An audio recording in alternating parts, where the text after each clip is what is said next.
IPL स्पर्धा स्थगित करण्यात आली होती. उर्वरित सामन्यांचं नवीन वेळापत्रक जाहीर करण्यात आले.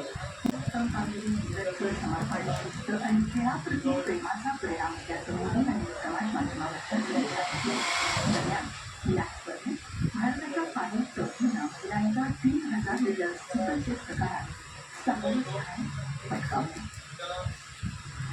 इटालियन स्पर्धेत काल झालेल्या उपांत्यपूर्व सामन्यात अमेरिकेच्या टॉम